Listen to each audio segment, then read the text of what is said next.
Hello friends, আসসালামু আলাইকুম, আদাব। আজকের ক্লাসটি হচ্ছে অষ্টম ক্লাস। এর আগে আমি আরও 7টি ক্লাস দিয়েছি। 7টি ক্লাসের মধ্যে সর্বপ্রথম যে ক্লাসটি দিয়েছি সেটি হচ্ছে একটি ম্যারাথন, 5 ঘন্টার একটি ম্যারাথন। সেই ম্যারাথন ক্লাসে আমি 2012 সাল থেকে 2019 সাল পর্যন্ত যত সব কোয়েশন ছিল সব এক ভিডিওর মধ্যে দিয়েছি। তাই আপনি সবার প্রথমে যদি সিরিয়াল ওয়াইজ ক্লাস দেখতে চান তাহলে সবার প্রথমে ম্যারাথন ক্লাসটি দেখবেন। ম্যারাথন ক্লাসটির ডিসক্রিপশনে আমি প্লেলিস্ট দিয়ে দেব, আপনারা সেই প্লেলিস্ট থেকে সিরিয়াল ওয়াইজ ক্লাসটি দেখবেন। সিরিয়াল ওয়াইজ যদি ক্লাসটি দেখেন তাহলে আপনি বুঝতে পারবেন ভালো করে যে প্রথমে যদি একটি কোয়েশন থাকে তাহলে সেই কোয়েশনের ডিসকাশনটা আমি করেছি।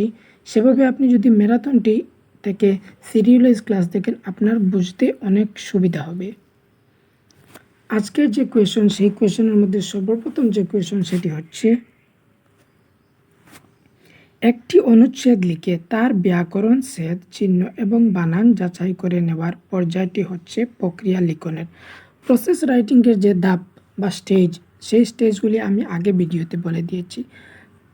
যখন আপনি আইডিয়া লাগাবেন, ব্রেইনস্টর্ম করবেন, তারপরে ড্রাফট করবেন, এডিট করবেন, এই যে ছেদ চিহ্ন যেমন দাড়ি, কমা, এইসব আপনি কখন চেক করবেন? সম্পাদনার স্তর, খসড়া নির্মাণের স্তর,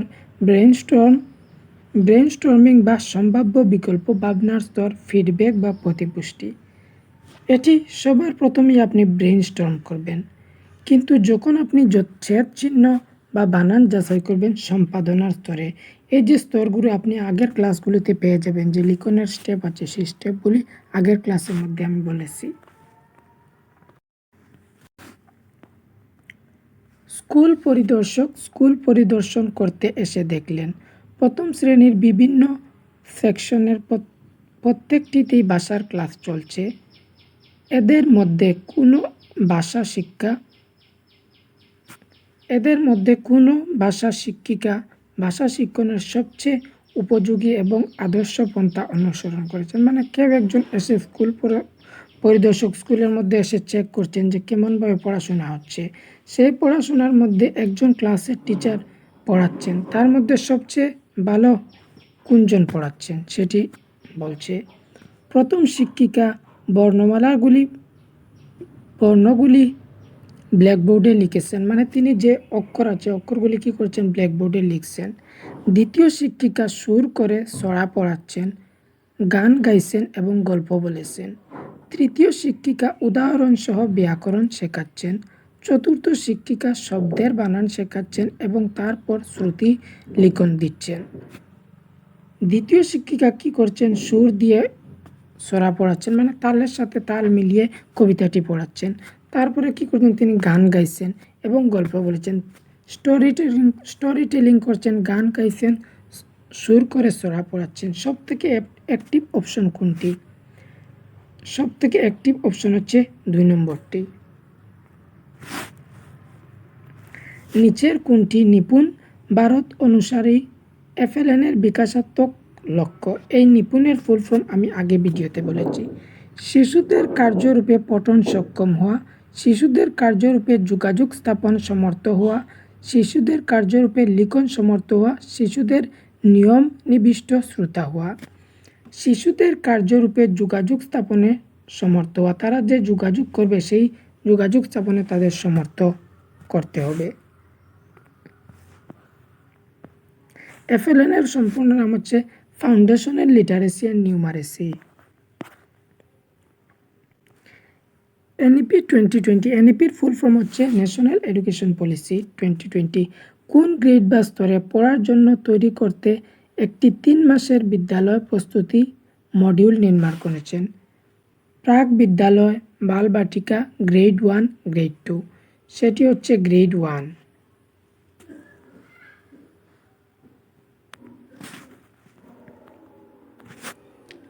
এই যে অ্যাসারশন আর রিজনিং, এই কোয়েশনগুলির মধ্যে সবার প্রথমে কি দেখতে হবে? সবার প্রথমে কি 1 নম্বর যেটি অপশন আছে এটি কি সঠিক আছে? তারপরে সবার প্রথমে এটি চেক করবেন যে সর্বপ্রথম যে নম্বর আছে নম্বরটি সঠিক আছে। তারপরে চেক করবেন আর রিজনিংটি কি তার যেটা তর্ক দিয়েছে সেটা কি সঠিক আছে। যদি দ্বিতীয়টি সঠিক থাকে তাহলে দ্বিতীয়টি সঠিক হওয়ার পর তারপর দেখবেন যে প্রথমটির সাথে দ্বিতীয়টি কি মিল আছে। যদি মিল থাকে তাহলে এ এবং আর দ্বিতীয়টি সত্য হবে এবং তার সঠিক ব্যাখ্যা থাকবে। ভাষা দক্ষতা হচ্ছে ব্যাকরণগতভাবে শুদ্ধ বাক্যাবলী উৎপাদনের সামর্থ্য। ভাষা দক্ষতা হচ্ছে সহজে এবং সাবলীলভাবে ভাষা ব্যবহারের সামর্থ্য।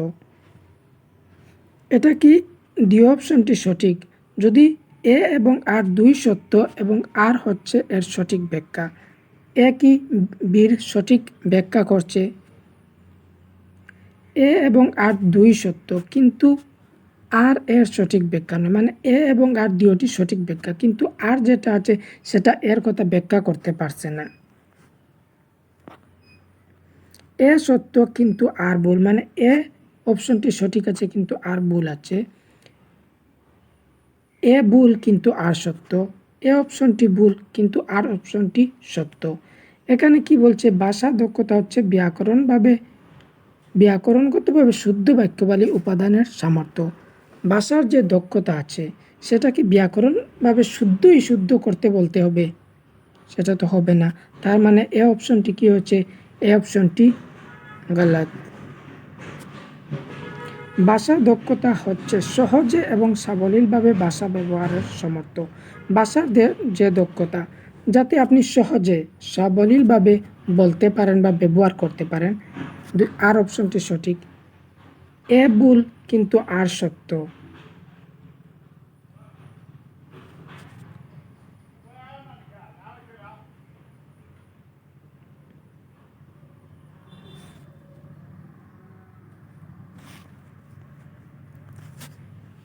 নিচের মন্তব্যগুলির মধ্যে কোনটি পাঠ্যপুস্তক সম্পর্কে সত্যি নয়, মানে নেগেটিভ অপশন খুঁজে বের করতে হবে।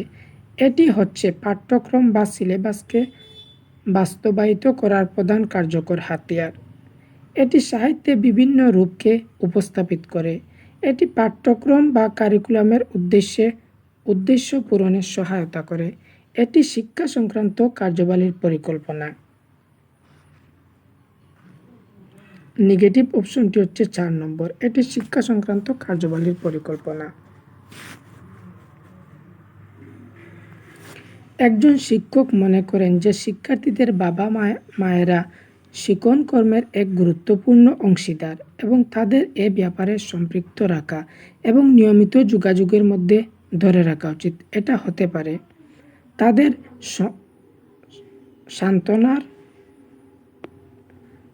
সন্তানরা পড়াশোনায় ভালো করতে পারছে না তা জানিয়ে, যে তাদের বাচ্চা যেটি আছে বাচ্চাটি ভালোভাবে পড়তে পারছে না সেটা আপনি তার অভিভাবকদের কাছে জানাবেন। তাদের সঙ্গে সংশ্লিষ্ট শিশুর পোর্টফোলিও নিয়ে নিয়মিত আলোচনা করে। তাদের শিশুদের শৈক্ষিক স্কলাস্টিক বিষয় নয় বরং শৈক্ষিক স্কলাস্টিক বিষয়ের কথা বলার জন্য আহ্বান জানিয়ে তাদের শিক্ষণ বিষয়ক তথ্যসমূহ অবগত করিয়ে। এইভাবে আপনি তাদের যে পারছে না সেটা বলতে পারবেন না। তাদের সঙ্গে সংশ্লিষ্ট শিশুর পোর্টফোলিও যে তাদের ফাইল আছে সেই ফাইলের মধ্যে তাদের সব কিছু নথিভুক্ত করা আছে, সেই ফাইলটি আপনি মা বাবার সাথে নিয়ে যোগাযোগ করতে পারেন বা তাদের সম্পর্কে বলতে পারেন।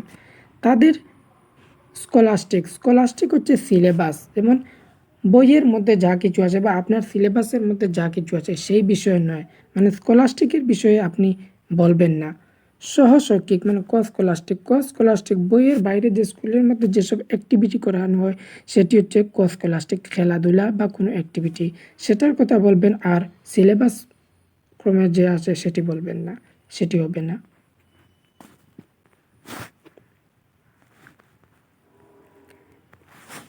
এনইপি 2020-তে 3 থেকে 9 বছর বয়স সীমার শিশুদের শিক্ষাদানের ব্যাপারে কোনটি সবচেয়ে বেশি গুরুত্ব দেওয়া এবং লক্ষ্যে রাখা হয়েছে। ঘটনাভিত্তিক শিক্ষাদান, ক্রস কারিকুলাম শিক্ষণ পন্থা, খেলনাভিত্তিক শিক্ষাদান, পার্থক্য নির্ভর শিক্ষাদান, অবলম্বিত শিক্ষাবিজ্ঞান। 3 থেকে 9 বছর বয়স সময়সীমা তো বাচ্চারা একদম ছোট। তাদের জন্য কি পন্থা আপনি করবেন? তাদের জন্য খেলনা ভিত্তিক টয় বেসড শিক্ষাদান করা হবে। প্রাক বিদ্যালয়ের শিক্ষিকারা শিক্ষার্থীদের বর্ণমালা শেখানোর আগে শুরুতে ছবির বই ধারণ এর উদ্দেশ্য, মানে যে ছোট ছোট বাচ্চাগুলো আছে, প্রাইমারি স্কুলের টিচার আছে, তারা কি করেন বাচ্চাদের ছবির ধারণ বোঝান, ছবি দিয়ে পড়ান, শেখানো। এর উদ্দেশ্য কি? শিক্ষিকা যখন ব্যস্ত থাকেন তখন শিশুদের নিবিষ্ট রাখা এবং তাদের বিভিন্ন রঙের সঙ্গে পরিচয় ঘটানো, মানে শিক্ষিকা ব্যস্ত থাকবেন আর শিশুরা রঙের সঙ্গে পরিচয় ঘটবে, সেটা ভবিষ্যতে তাদের ওই রকম ছবি আঁকতে পারার জন্য প্রস্তুত করা। তারা ছবি আঁকার জন্য তারা তো আর্ট ক্লাসে দিতে পারেন। পঠনের সঙ্গে পরিচয় করানো এবং তাদের ভাষা বিকাশের সূত্রপাত ঘটানো। তারা যে দক্ষতাগুলি নিয়ে স্কুলে আসে সেগুলির মূল্যায়ন করা।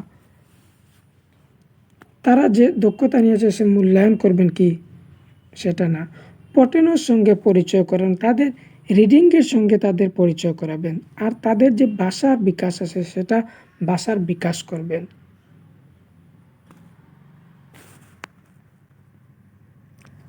নিচের কোন শ্রেণীকক্ষ ভিত্তিক অনুশীলনটি শিশুদের বুনিয়াদী বয়সে তাদের বিকাশের পক্ষে উপযোগী হবে?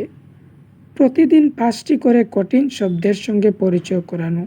প্রতিদিন আধ ঘন্টা গোল হয়ে বসে পালাক্রমে কথাবার্তা বলার সময় দিয়ে শুরু করা। প্রতিদিন শুরু করবেন যে আধ ঘন্টা গোল হয়ে বসে, এইভাবে ধীরে ধীরে নতুন ধারণাবলীর সঙ্গে পরিচয় করানো। নিয়মিতভাবে রুটিনের পরিবর্তন করা। তাদের সঙ্গে কি করবেন, ধীরে ধীরে নতুন যে ধারণা আছে সেটির সাথে আপনি পরিচয় করাবেন।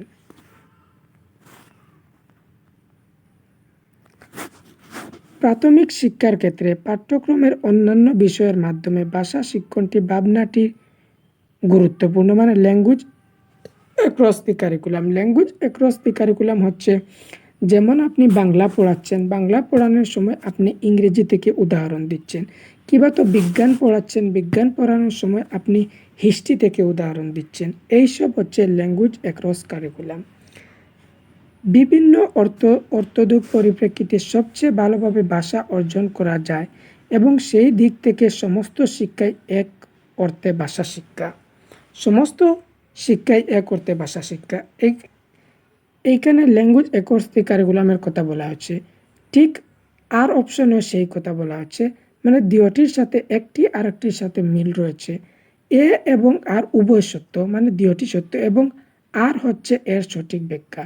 এ যে আছে এর ব্যাখ্যা আর সঠিকভাবে করতে পারছে, তাই এর সঠিক অপশনটি হবে এ নম্বর। একটি শিশুর গৃহের ভাষা, ঘরের ব্যবহৃত ভাষা এবং স্কুলের শিক্ষার ভাষা এক। এটি শিক্ষিকার পক্ষে একটি সম্পদ বা সুবিধা, কারণ এটি শিশুকে বহুভাষিক করে তুলবে। এতে শিক্ষিকা শিশুদের মধ্যে সামাজিক ভাষার সোশিয়াল ল্যাঙ্গুয়েজ উন্নয়ন ঘটাতে পারবেন। এটি শিক্ষিকাকে শিশুদের উচ্চতর চিন্তাভাবনামূলক কার্যাবলীর পরিচালনায় এবং ভাষাটি অন্তর্গত যৌক্তিকতা অনুধাবনে সহায়তা করবে। এতে শিশুর পঠন এবং লিখনের দায়িত্বভার তা বাবা-মাই নিতে পারেন। এটি শিক্ষিকাকে শিশুদের উচ্চতর চিন্তাভাবনামূলক কার্যাবলীর পরিচালনা, হাই থিঙ্কিং ডেভেলপ করতে পারবেন। একজন শিক্ষিকা তার টিচার্স ডায়েরিতে তার ক্লাস নেবার পর সংশ্লিষ্ট শিক্ষার্থী কতটা পরিমাণ শিখতে পারবে সে সম্পর্কে লিখে রাখছেন। লেখার এই বিষয়টি হচ্ছে শিখন ফল, লার্নিং আউটকামস, শিখন দক্ষতা, ল্যাঙ্গুয়েজ কম্পিটেন্সি, ভাষা শিক্ষার লক্ষ্য বা উদ্দেশ্য, শিখন স্তর।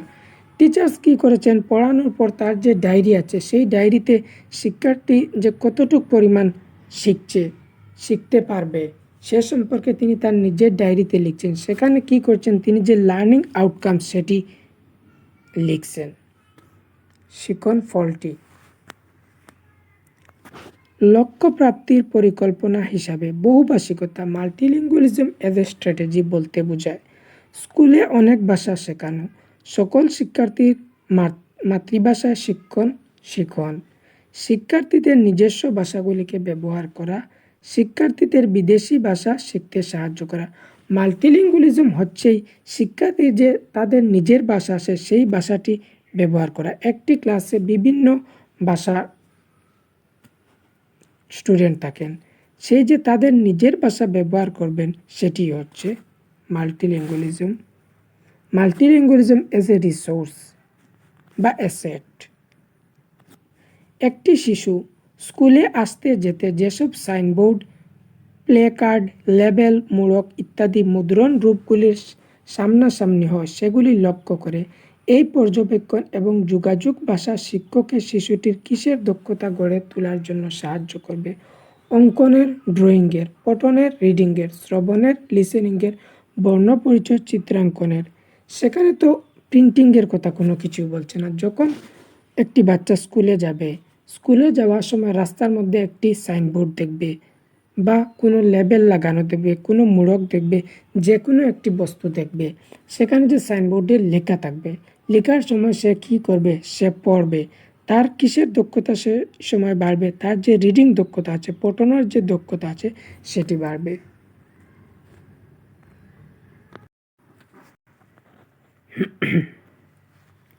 একজন শিক্ষিকা দিন শুরু করেন সম্ভাষণ, জ্ঞাপন এবং সাক্ষাৎমূলক কার্যাবলী, গ্রিট অ্যান্ড মিট অ্যাক্টিভিটি দিয়ে। সেখানে তিনি শিক্ষার্থীদের জীবনের সবচেয়ে উপভোগ্য ঘটনা পরস্পরের সঙ্গে আদান প্রদান করতে বলেন। এই কার্যাবলী একটি প্রথম শ্রেণীর শিশু শিক্ষার্থীকে সাহায্য করবে। যেমন তাদের কোনো একটি গুরুত্বপূর্ণ ইম্পর্টেন্ট ডে আছে, সেই দিনের কথা তিনি বলছেন, তোমরা একে অপরের জন্য সেটা বলো, সাথে এই কথাটি ডিসকাস করে। সেখানে তিনি কি করছেন?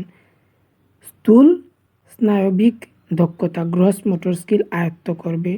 কার্যকর যোগাযোগ স্থাপনকারী কমিউনিকেটরস হতে, শিশুদের যথাসময়ে স্কুলে আসার উৎসাহ যোগাতে, পরস্পর সম্পর্কে নতুন ধারণার সূত্রপাত ঘটাতে। গ্রস মোটর স্কিল একটি হচ্ছে গ্রস মোটর স্কিল আর একটি হচ্ছে fine motor skill. Gross motor স্কিলের মধ্যে সেইটি পড়ে যখন আপনি দৌড়াবেন, বড় বড় মাংসপেশি যখন ইউজ করবেন সেটি হবে গ্রস মোটর স্কিল। আর আঙ্গুলের, হাতের যে আঙ্গুল আছে, আঙ্গুলের যে ছোটো ছোটো মাংসপেশি যেগুলো দিয়ে ইউজ করবেন সেটি হবে আপনার ফাইন মোটর স্কিল। যেমন আপনি সুইয়ের মধ্যে দাগা ভরবেন, তখন আপনি ফাইন মোটর স্কিল ইউজ করবেন। বা যখন আপনি দৌড়াবেন, সাঁতার কাটবেন, সেটি হবে গ্রস মোটর স্কিল। এই gross motor skill and fine motor স্কিলটি আমি আগে ভালোভাবে বুঝিয়েছি, আগের ভিডিওগুলি দেখতে পারবেন। সেখানে তিনি কি করছেন? তাদের যে কমিউনিকেশন আছে, তাদের যে কথাবার্তা, একজনে আরেকজনের সাথে কথাবার্তা বলবে, তখন তাদের যে কমিউনিকেশন স্কিল আছে সেটি বাড়বে।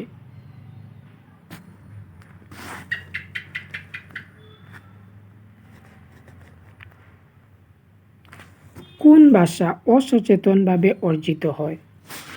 প্রথম ভাষা, দ্বিতীয় ভাষা, বিদ্যালয়ের ভাষা, বিদেশি ভাষা। এখানে মানে অসচেতনভাবে অ্যাকুইজিশনের কথা বলছে। অ্যাকুইজিশন কোন ভাষা হয়? প্রথম ভাষা না দ্বিতীয় ভাষা, বিদ্যালয়ের ভাষা, বিদেশি ভাষা, এই সবগুলি আপনি সেকেন্ড ল্যাঙ্গুয়েজ ধরতে পারবেন। প্রথম ভাষা তো অসচেতনভাবে, কোনো চিন্তা না করে, কোনো এফোর্ট না করে, কোনো প্র্যাকটিস না করে আপনি যখন ভাষা অর্জিত করবেন তখন সেটি কী ভাষা হবে? প্রথম ভাষা। আর যখন আপনি ক্লাসে যাবেন, স্কুলে যাবেন, ইউনিভার্সিটিতে যাবেন বা কোনো একটি ইনস্টিটিউশনে যাবেন, তখন আপনি এফোর্ট করবেন, পড়া শিখবেন, সেটি লার্নিং করবেন। এখানে অসচেতনভাবে আর সচেতনভাবে যেটি হচ্ছে সেটি লার্নিং।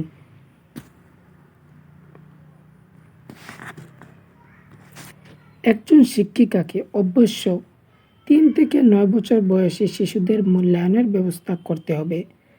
তাদের শ্রেণী নির্ণয়নে ক্যাটাগরাইজ জন্য কখনো আপনি ক্যাটাগরাইজ করবেন না। তাদের স্তর নির্ণয়নে গ্রেডের জন্য, মানে গ্রেড মার্কস দিবেন ভালোভাবে, সেটার জন্য মূল্যায়ন হয় না। তাদের শক্তিমত্তা, প্রয়োজন এবং আগ্রহগুলিকে মূল্যায়ন করার জন্য, পদাধিকার র্যাঙ্ক অনুযায়ী তাদের আটকানোর ডিটেইনের জন্য। র্যাঙ্ক মার্ক গ্রেড, ক্যাটাগরাইজেশন এইসব পড়ে না। তাদের শক্তিমত্তা প্রয়োজন, তাদের কি প্রয়োজন বা তাদের আগ্রহ সেটা জানার জন্য আপনি মূল্যায়ন করবেন।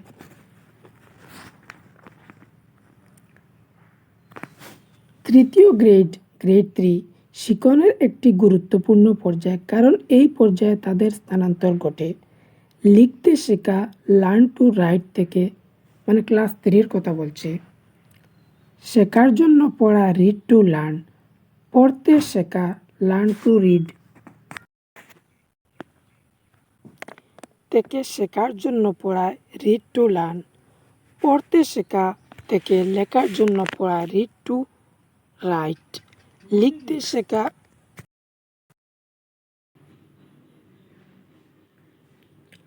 পড়তে শেখা, লার্ন টু রিড থেকে শেখার জন্য পড়া, রিড টু লার্ন। এই কোয়েশনটি ইবিএসসি এর মধ্যেও আসে। শিক্ষার্থীরা যেসব দক্ষতা এবং ধারণাসমূহ অর্জন করেছে এবং শিখেছে সেগুলি তার প্রয়োগ অ্যাপ্লাই করতে পারছে কিনা তার দিকে লক্ষ্য রাখা হচ্ছে। Comprehensive, content based, competency based, cooperative based. সেখানে পারঙ্গতা ভিত্তিক। কম্পিটেন্সি বেসড যে তারা অ্যাপ্লাই বা প্রয়োগ করতে পারছে কিনা সেটা জানার জন্য যেটা ইউজ করা সেটা হচ্ছে কম্পিটেন্সি বেসড শিক্ষণ।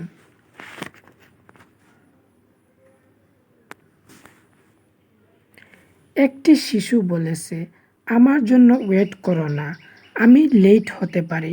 উক্তিটি কিসের দৃষ্টান্ত? উপভাষা, dialect, code switching, মাল্টিলিঙ্গুয়ালিজম, code mixing. এই যে code mixing and code switching, এটা আমি আগের ক্লাসে জানিয়েছি, তাই আপনারা আগের ক্লাসগুলো মিস করবেন না। যত পারেন আপনি সিরিয়াল ওয়াইজ দেখার চেষ্টা করবেন। এখানে যে ওয়েট, একটি শব্দ বলছে, যেমন একটি বাক্য বলছে আমার জন্য ওয়েট, ওয়েটটি কি হচ্ছে ইংলিশ আর আমার জন্য সেটি বাংলা। দুইটি ভাষা যখন মিক্স করে কথা বলবে তখন হবে কোড মিক্সিং। আর যখন একটি ভাষা বলবে, বলার যেমন আমি এখন বাংলা বলছি, বাংলা বলার সাথে সাথে আমি হঠাৎ করে ইংরেজি শুরু করলাম বলা, তখন আমি কি করলাম, তখন আমি সুইচ করলাম, একটি ভাষা থেকে অন্য একটি ভাষায় সুইচ করলাম, মানে একটি ভাষা বলছি হঠাৎ করে আরেকটি ভাষা বললাম, সেই ভাষা বলতেই বলতেই যাচ্ছিস, তখন হবে কোড সুইচিং। আর কোড মিক্সিং যখন আমি একটি ভাষা বলছি আর তার মাঝে মধ্যে কি করছি আমি ইংরেজির ভাষাও ব্যবহার করছি, সেটা হবে কোড মিক্সিং। শিক্ষণের ফাঁকগুলিকে ভরাট করার জন্য একজন ভাষা শিক্ষক সংশোধনমূলক শিক্ষণ রিমিডিয়াল টিচিং অনুসরণ করেন। তিনি সেই লিখন ফাঁকগুলিকে শনাক্ত করেন সূক্ষ্ম শিক্ষণ বা মাইক্রো টিচিংয়ের মাধ্যমে, সমন্বিত বা ব্যাপক অভিজ্ঞা কম্প্রিহেন্সিভ টেস্টের মাধ্যমে, প্রতিযোগিতামূলক অভিজ্ঞা কম্পিটিটিভ টেস্টের মাধ্যমে, নির্ণায়ক অভিজ্ঞা ডায়াগনস্টিক টেস্টের মাধ্যমে। এটি হচ্ছে যখন আপনি ঘাটতি খুঁজে বার করবেন, ঘাটতি খুঁজে বার করে তারপর আপনি ডায়াগনোস করছেন। এই যে ঘাটতি খুঁজে বার করেন সেটি হচ্ছে ডায়াগনস্টিক টেস্ট। যেমন ডক্টরের কাছে আপনি যান, যাওয়ার পর ডক্টর কী করে আপনাকে মেডিসিন দেওয়ার আগে ব্লাড টেস্ট বা সুগার টেস্ট এই ধরনের টেস্ট করে, সেটা কী করে ডক্টর ডায়াগনোস করে। ডায়াগনোস করার পর আপনাকে যে মেডিসিন দেয় সেইভাবে যে আপনি যে তাদের স্টুডেন্টের যে ঘাটতি আছে সেটি কোথায় তারা শিখতে পারছে না সেটি জানার জন্য যে পরীক্ষাটি নেবেন সেটি হবে ডায়াগনস্টিক টেস্ট। আর যখন আপনি পরীক্ষা নেবার পর আবার ক্লাস করাবেন তখন সেটা হবে রিমিডিয়াল টিচিং। শিক্ষিকা সমগ্র শ্রেণীকে 5 জনের একটি দলে ভাগ করে নিলেন। দলগুলিকে তিনি একটি প্রতিবেদন রিপোর্ট দিলেন এবং সেটি নিয়ে দলের মধ্যে আলোচনা করে একটি নোট বানাতে বললেন এবং তার একটি সংক্ষিপ্তসার তৈরি করতে বললেন। শিক্ষিকার জন্য ব্যক্তিগত পারস্পরিক যোগাযোগ দক্ষতা, শিক্ষা জাগতিক বা জ্ঞান জাগতিক ভাষা দক্ষতা বাড়ানো, বিষয়গত দক্ষতা বাড়ানো, দলবদ্ধ আলাপ আলোচনা, গ্রুপ ডিসকাশন। সেখানে তাদের শিক্ষা জাগতিক বা জ্ঞান জাগতিক, তাদের যে শিক্ষা কতটুকু তারা শিখতে পারলো, যে তাদের যে জ্ঞান কতটুক, সেটি যে দক্ষতা, এটি বাড়ানোর জন্য তিনি এইসব কাজ করেছেন। ভাষা শিক্ষক পঞ্চম শ্রেণীর ছাত্রছাত্রীদের একটি অনুচ্ছেদ রচনা করতে বললেন। তারা যখন এই প্রাথমিক খসড়াটি তৈরি করলো, তখন তিনি সেগুলো বন্ধুদের পড়িয়ে তাদের ফিডব্যাক বা প্রতিপুষ্টি গ্রহণ করতে বলেন। সমবয়সী বন্ধুদের ফিডব্যাক এড়িয়ে যাওয়া উচিত, কারণ সমকক্ষ বন্ধুরা সেই ফিডব্যাক দিতে পারে না। অনুশীলিত হওয়া উচিত নয়, কারণ সেটা শিক্ষকের দায়িত্বের মধ্যে পড়ে, সমকক্ষদের নয়। কেবল লিখন দক্ষতার ক্ষেত্রেই ব্যবহৃত হওয়া উচিত, অন্যান্য ক্ষেত্রে নয়। লিখন দক্ষতার ক্ষেত্রে নিয়মিত ব্যবহৃত হওয়া উচিত। এই যে পিয়ার ফিডব্যাকটা অনেক গুরুত্বপূর্ণ এবং অনেক ভালো। যেমন আমি এখন পড়াচ্ছি, আমি কি করব, আমি পড়ানোর সময় যদি আমার কিছু ভুল হয়, তখন আপনি কমেন্টের মধ্যে ফিডব্যাক যেটি দিবেন, সেটা আমার জন্য ভালো হবে না খারাপ হবে। আমি চেষ্টা করব না যে আমি এই ফিডব্যাকটি দিয়ে আমি চেষ্টা করব যে আরও একটু ভালোভাবে ক্লাস করার জন্য। কারণ এই সিরিজটি শুরু করেছি, এটি আমার প্রথম ক্লাস। ইউটিউবের মধ্যে আমি এইভাবে প্রথম ক্লাস করাচ্ছি, তাই আমার একটু অসুবিধা বোধ হবে। আপনারা যখন কমেন্ট করবেন, তখন আমি জানতে পারবো না আমার এই জায়গায় ভুল হয়েছে, তো ফিডব্যাকটি আমার জন্য ভালো হবে না। তাই লিখন দক্ষতার ক্ষেত্রে নিয়মিত ব্যবহৃত হওয়া উচিত।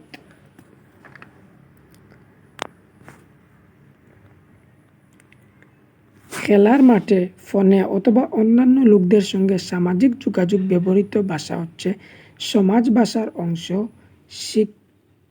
শিক্ষায়তনিক ভাষার অংশ, বিষয়ভিত্তিক দক্ষতার অংশ, দলগত আলোচনা। খেলার মাঠে বা ফোনে অথবা অন্যান্য এটা হচ্ছে সোশিয়াল ল্যাঙ্গুয়েজ। আপনি ফোনে কথা বলছেন, সেটা হবে সোশিয়াল, সামাজিক যোগাযোগ করছেন, সেটা সমাজ ভাষার অংশ, মানে সোশিয়াল ল্যাঙ্গুয়েজ। একজন শিক্ষিকা পঞ্চম শ্রেণীতে কিছু নির্বাচিত এবং স্তরবিন্যস্ত ব্যাকরণিক বিষয় শেখাচ্ছেন। তিনি তার ক্লাসে কোন পন্থা অনুসরণ করেছেন? দক্ষতা ভিত্তিক পন্থা, গঠনবাদী কনস্ট্রাকটিভিজম পন্থা, নর্মিতিক বা নির্মাণাত্মক পন্থা, অর্পিত কর্মভার ভিত্তিক পন্থা। এটি হচ্ছে স্ট্রাকচারাল পন্থা। অনেক সময় পড়তে কঠিন লাগে, কারণ এই যে বাংলার কোয়েশনগুলি থাকে, সেটি ইংলিশের যে কোয়েশন, সেটি ট্রান্সলেশন করে দেওয়া হয়। শিক্ষিকা পঞ্চম শ্রেণীতে পাঠ্যপুস্তকের অন্তর্গত একটি ছোট গল্প পড়াতে চান। ছোট গল্প পড়ানোর সময় কোনটি একটি পঠনকালীন কার্য, হোয়াইল রিডিং অ্যাক্টিভিটি হবে বলে মনে হয়? মানে পঠন চলাকালীন যখন পড়াচ্ছেন, সেই পড়া চলাকালীন অ্যাক্টিভিটি কোনটি? শিক্ষার্থীরা সঙ্গে প্রদত্ত ছবি বা অলঙ্করণগুলির ভিত্তিতে ঘটনাগুলি অনুমান করবে। শিক্ষার্থীরা জোড়ায় কাজ করবে, পেয়ার ওয়ার্ক, এবং পরস্পরকে মিউচুয়ালি পড়ে শোনাবে। শিক্ষিকা গল্পটি প্রেক্ষাপট আলোচনা করবেন। শিক্ষিকা প্রথমে গল্পের কঠিন এবং নতুন শব্দগুলি নিয়ে কথা বলবেন। শিক্ষার্থীরা জোড়ায় মানে পেয়ার ওয়ার্ক, জোড়ায় কাজ করবে এবং পরস্পরকে একজন আরেকজনের কাছে সেইটি পড়ে শোনাবে।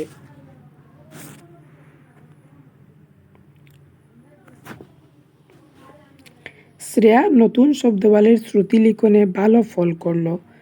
সে সব শব্দ অর্থ জানে, কিন্তু কথা বলা বা লেখার সময় সেগুলি ব্যবহার করতে পারে না, কারণ সেগুলি তার গ্রহণশীল শব্দভাণ্ডার, উৎপাদনশীল প্রোডাক্টিভ শব্দভাণ্ডার, বিষয়বস্তু কন্টেন্ট শব্দভাণ্ডার, উচ্চ হাই ফ্রিকোয়েন্সি শব্দভাণ্ডার। একটি হচ্ছে রিসেপটিভ ভোকাবুলারি আর একটি হচ্ছে productive. Active vocabulary and passive vocabulary. যখন প্যাসিভ হচ্ছে LSRW রিসেপটিভ আর প্রোডাক্টিভ আসে না, রিসেপটিভ যেটি থাকে সেটি প্যাসিভ থাকে। যখন আপনি কি করবেন, শ্রেয়া কি করে ভালো ফল করে, সেসব শব্দের অর্থ জানে, কিন্তু বলা বা লেখার সময় সেগুলি ব্যবহার করতে পারে না। ব্যবহার করতে পারে না মানে এটি প্যাসিভ ভোকাবুলারি। প্যাসিভকে আর কি বলা যায়, সেটাকে রিসেপটিভ বলা যায়, তাই এটি হচ্ছে রিসেপটিভ। আর উৎপাদন প্রোডাক্টিভকে অ্যাক্টিভ, যেমন বাট অ্যান্ড এইসবগুলি অ্যাক্টিভ, ফ্রিকুয়েন্টলি আপনি ইউজ করেন।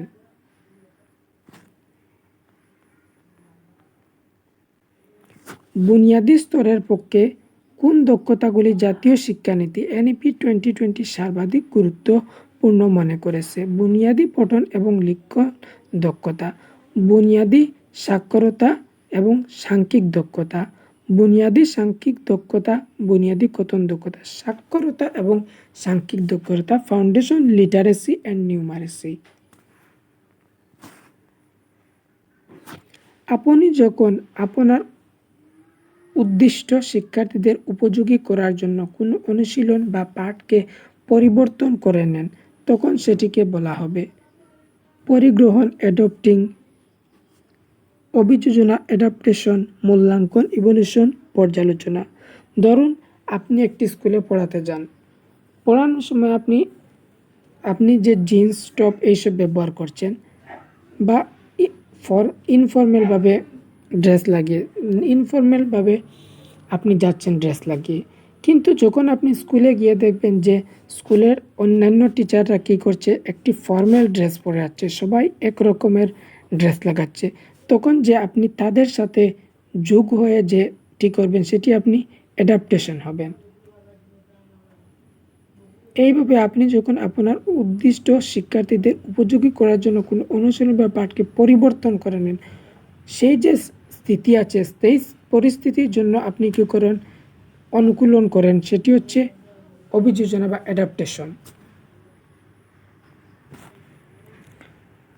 তাহলে এখানেই 30টি কোয়েশন সমাপ্ত হলো। আপনারা সবাই বন্ধুদের কাছে শেয়ার করবেন এবং যদি ভালো লাগে তাহলে লাইক করবেন, অবশ্যই শেয়ার করবেন, সাথে থাকবেন, আরও বাংলার ক্লাস দেব।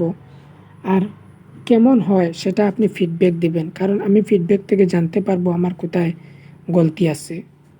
ধন্যবাদ আপনাদেরকে।